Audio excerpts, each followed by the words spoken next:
Hi everyone. So welcome back to our session. So today also we are going to discuss 10 questions.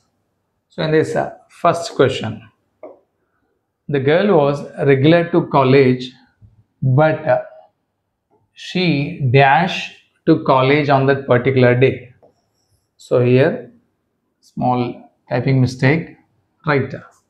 So the girl was regular to college, but she dashed to college on that particular day. So what comes in the fill up? So we have to find it. So when you look at the sentence, అంటే మన sentence ని చూసినప్పుడు ఏమర్థం అవుతుంది అంటే the girl was అంటే ఏంటి? It's a past action అంటే completed action first sentence. But she dash college on that particular day. On that అంటే ఆ రోజు, ఆ పర్టికులర్ రోజు అంటే అది కూడా కంప్లీట్ అయిన యాక్షన్. సో ఇక్కడ ఏమొస్తుంది అనేది మనం చూద్దాం. So first one is completed and second one also completed. ఇందులో ఏమొస్తుంది అంటే she did not going. So this is wrong. She did not going. Did not vent. This is also wrong. Did not gone. This is also wrong. Did not go. So ఇవన్నీ ఎందుకు wrong, ఇది ఎందుకు right అంటే simple. Did వచ్చినప్పుడు ఎప్పుడైనా simple పాస్ట్లో did వచ్చినప్పుడు ఏమవుతుంది, వర్బ్ అనేది V1 ఉండాలి. సో అప్పుడు అది కరెక్ట్ అవుతుంది. So the girl was regular to college but she did not go to college on that particular day. ఆ రోజు వెళ్ళలేదు పర్టికులర్. ఇక్కడ డిడ్ నాట్ గోయింగ్ అంటే ఇది కంప్లీట్. డిడ్ అనేది సింపుల్ పాస్ట్, గోయింగ్ అనేది ప్రోగ్రెసివ్ యాక్షన్ అంటే కంటిన్యూస్ యాక్షన్, అది మ్యాచ్ కాదు. డిడ్ నాట్ వెంట్ అంటే డిడ్ వచ్చిన తర్వాత మళ్ళీ V2 రావద్దు. సో V2 వస్తే అది రాంగ్ అవుతుంది. డిడ్ నాట్ గాన్, ఇది కూడా మళ్ళీ V3 ఇచ్చాడు. సో V3 అనేది కూడా wrong. So what is correct here? Did not go. Did తర్వాత V1 రావాలి, అప్పుడు అది ఆన్సర్ కరెక్ట్ అవుతుంది. Right. Next question, identify the appropriate subscription for formal letter. So ఇక్కడ మళ్ళీ ఏమడుగుతున్నాడు, identify the appropriate subscription. Subscription అంటే సో మనకు తెలుసు లెటర్లో సబ్స్క్రిప్షన్ అనేది ఉంటుంది, అంటే closing of the letter. So లెటర్ని క్లోజ్ చేస్తున్నప్పుడు మనం సబ్స్క్రిప్షన్ రాస్తాం. అందులో 2 types ఆఫ్ లెటర్స్ ఉంటాయి, formal letter and one more is informal letter. So formal letter ఎవరికి రాస్తాము అంటే అఫీషియల్స్కి రాస్తాం. ఇన్ఫార్మల్ లెటర్ ఎవరికి రాస్తాము అంటే లవ్డ్ వన్స్కి ఆర్ ఫ్యామిలీ మెంబర్స్కి, ఫ్రెండ్స్కి, రైట్, రిలేటివ్స్కి మనం రాస్తాం. సో ఇందులో ఏమడుగుతున్నాడు, identify the appropriate subscription for formal letter not informal. So ఇందులో first one, yours sincerely, yours sincerely, yours lovingly, yours faithfully. So మనకి ఇందులో చూసినట్టయితే యువర్స్ అనేది అపాస్ట్రఫీ అనేది రాదు. సో సబ్స్క్రిప్షన్లో మనకి అపాస్ట్రఫీ అనేది రావద్దు. It should not come. ఎందుకంటే it is a possessive pronoun. Possessive ప్రొనౌన్లో మనకి అపాస్ట్రఫీ అనేది రాకూడదు. అండ్ యువర్స్ లవింగ్లీ అనేది ఎవరికి, మన లవ్డ్ వన్స్కి యూజ్ చేస్తాం, or our friends or family మెంబర్స్కి. సో పర్సనల్ ఇన్ఫార్మల్ లెటర్ రాసినప్పుడు యూజ్ చేస్తాం. అండ్ యువర్స్ సిన్సియర్లీ, మళ్ళీ ఇక్కడ అపోస్ట్రఫీ వచ్చింది. సో ఇది కూడా wrong. What is correct here? Yours sincerely అనేది కరెక్ట్ ఆన్సర్. యువర్స్ సిన్సియర్లీ అనేది రైట్ వన్. సో ఇది దేనికి రాస్తాము, ఫార్మల్ లెటర్కి మనం యూజ్ చేస్తాం. Right, first one is the correct answer. And now next question, if water is heated 100 degrees Celsius, eat a dash. Choose the correct option to complete the sentence. ఇక్కడ మనకి if water is heated ఎంత 100 degrees Celsius, అప్పుడు ఏం జరుగుతుంది అని అడుగుతున్నాడు. It dash ఏమొస్తుంది, it boiling, boiled. So మనకి ఇక్కడ if water is heated 100 degrees Celsius, అప్పుడు 100 degrees Celsius అనేది హీట్ చేసినప్పుడు ఏం జరుగుతుంది అంటే ఇట్ బాయిల్స్. ఏమవుతుంది ఇక్కడ, ఇట్ బాయిల్స్. అంటే ఎప్పుడైనా కూడా 100 degrees Celsiusలో మనం దాన్ని హీట్ చేస్తే, వేడి చేస్తే ఏం జరుగుతుంది, అది బాయిల్స్ వస్తుంది. బాయిల్స్ అంటే సింపుల్ ప్రెజెంట్లో రాయాలి. So that is the correct answer. It boiled అనేది రాంగ్, బాయిలింగ్ అనేది కూడా రాంగ్, బాయిల్డ్ కూడా రాంగ్. ఎందుకంటే ఇట్ తర్వాత ఎలాంటి హెల్పింగ్ వర్బ్ ఇవ్వలేదు, గుర్తుంచుకోండి. మళ్ళీ ఇంకోటి ఏంటి, ఇట్స్ ఎ యూనివర్సల్ ట్రూత్, అది నగ్న సత్యం. ఎందుకంటే 100 degrees Celsiusలో మనం వేడి చేసినప్పుడు కంపల్సరీ అది బాయిల్ అవుతుంది కాబట్టి ఇట్ బాయిల్స్. ఇట్ అనేది థర్డ్ పర్సన్ కాబట్టి ఎస్ అనేది వస్తుంది, అంటే సింగులర్ వర్బ్. సో అది మనం గుర్తుంచుకోవాలి. Right. Next question, A pall of gloom descended on the family after the untimely death of the man. Identify the antonym for word descended. So ఇందులో ఈ word descended ఏదైతే word ఉందో ఈ word యొక్క యాంటోనిమ్ని అంటే అపోజిట్ వర్డ్ ఏంటి opposite వర్డ్ని ఫైండ్ అవుట్ చేయమంటున్నాడు. So what is the meaning of this sentence? A pall of gloom descended on the family after the untimely death of the man. అంటే ఫ్యామిలీలోని ఒక వ్యక్తి యొక్క అకాల మరణం చెందడం వల్ల వాళ్ళంతా వాళ్ళ జీవితం మసకబారినట్టు అనిపిస్తుంది వాళ్ళకి. సో దాని యొక్క యాంటోనిమ్ ఏది? డిసెండెడ్. డిసెండెడ్ యొక్క అపోజిట్ వర్డ్ అడుగుతున్నాడు. డిసెండెడ్ అంటే ఏంటి? ఇక్కడ ఫస్ట్ ఆప్షన్ ఏమి ఇచ్చాడు? డిక్లైన్. డిక్లైన్ అంటే అది కూడా రాంగ్, సేమ్ మీనింగ్ వస్తుంది.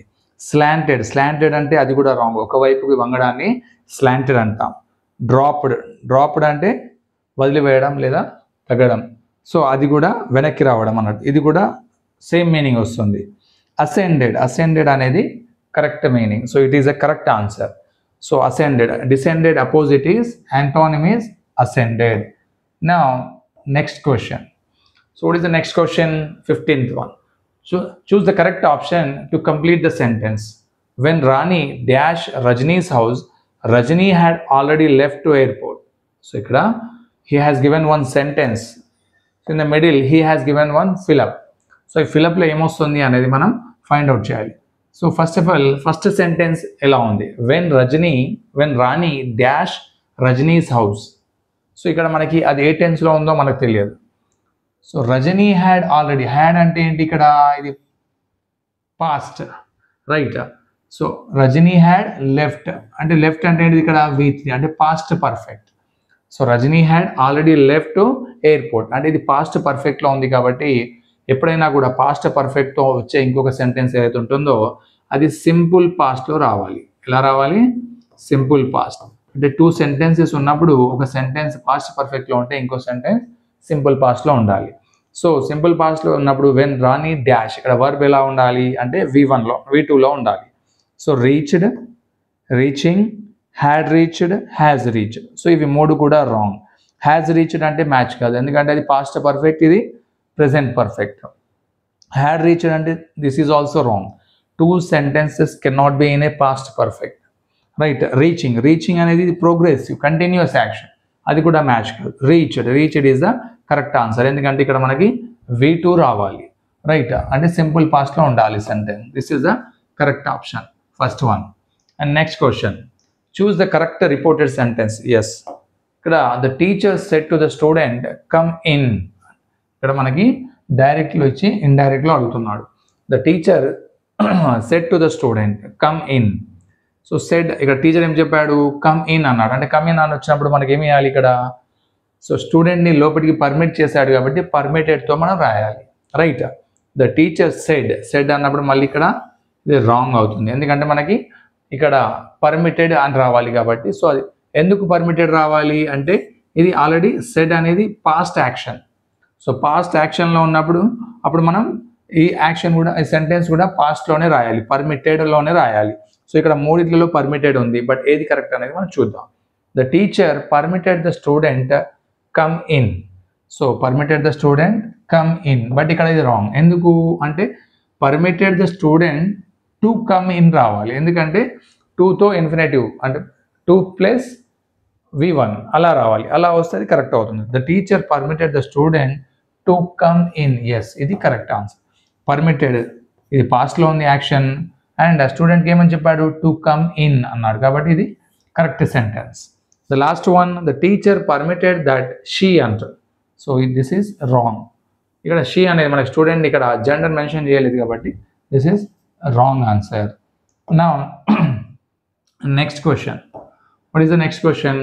Which of the following is a silent consonant letter in the word champagne? Right. So ఈ word లో silent letter ఏది అని అడుగుతున్నాడు.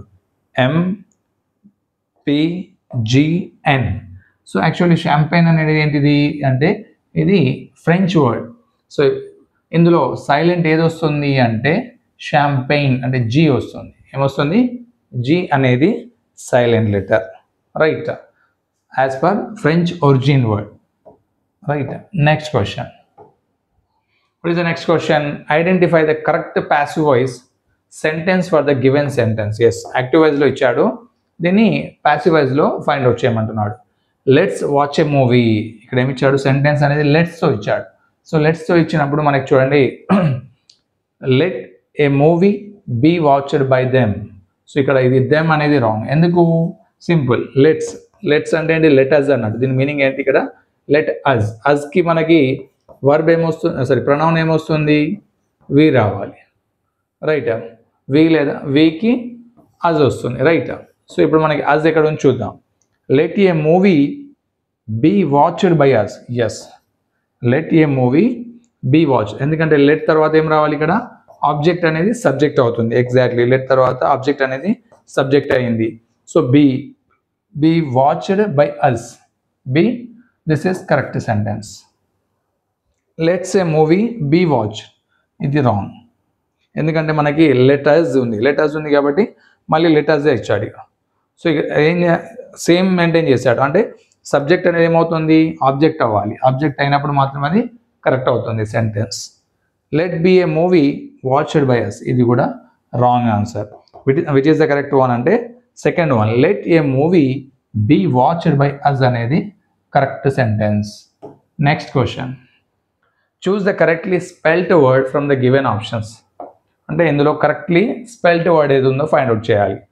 అపార్చునిటీస్, ఇక్కడ ఏమి ఇచ్చాడు, అపార్చునిటీస్. అండ్ నెక్స్ట్ వన్ వచ్చేసి అపార్చునిటీస్, ఇది రాంగ్, రైట్. అపోర్, ఇది కూడా రాంగ్. ఎందుకంటే ఆర్సి అనేది రాదు, ఇది ఏతో స్టార్ట్ కాదు.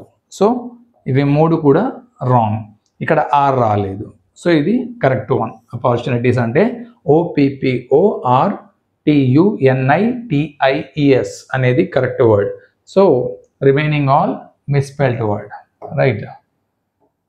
Next one, you don't play the piano dash. ఇక్కడ మనకి మళ్ళీ క్వశ్చన్ ట్యాగ్ ఇచ్చాడు. ఏమి ఇచ్చాడు ఇక్కడ, క్వశ్చన్ ట్యాగ్ ఇచ్చాడు. అంటే సింపుల్. సో యూ డోంట్ అనేది ఏంటి, ఇక్కడ ఇది సింపుల్ ప్రెజెంట్లో ఉంది. సింపుల్ ప్రెజెంట్లో ఉంది. మళ్ళీ ఏంటి, ఇక్కడ నెగిటివ్ ఇచ్చాడు, నాట్ అనేది ఇక్కడ ఇచ్చాడు. కాబట్టి ట్యాగ్ ఎలా ఉండాలి, ట్యాగ్ అనేది పాజిటివ్లో ఉండాలి. ట్యాగ్ ఎలా ఉండాలి, పాజిటివ్లో ఉండాలి, రైట్. సో మనకి డోంట్ ఇక్కడ ఇచ్చాడు కాబట్టి, డూ ఇచ్చాడు కాబట్టి సో మనం ఈజీగా ఫైండ్ అవుట్ చేయొచ్చు. ఏంటి, డోంట్కి ఏమవుతుంది, డూ యూ అవుతుంది, రైట్. ఇజంట్ ఇట్ అనేది రాదు, ఎందుకంటే ఈజ్ అనేది లేదు ఇక్కడ. డోంట్ యూ అంటే ఇది కూడా రాదు, ఎందుకంటే ఆల్రెడీ నెగిటివ్లో ఉంది కాబట్టి మళ్ళీ నెగిటివ్లో రాయలేము, పాజిటివ్లో రాయాలి. డజంట్ ఇట్ అంటే ఇది రాదు, ఎందుకంటే డోంట్ ఇచ్చినప్పుడు, డూ ఇచ్చినప్పుడు డజ్ అనేది రాదు, right. You don't play the piano, do you, this is the correct one, right. Now, yes, so these are all today's questions, and I'll come back with some more questions in the next session. Thank you for watching this video, and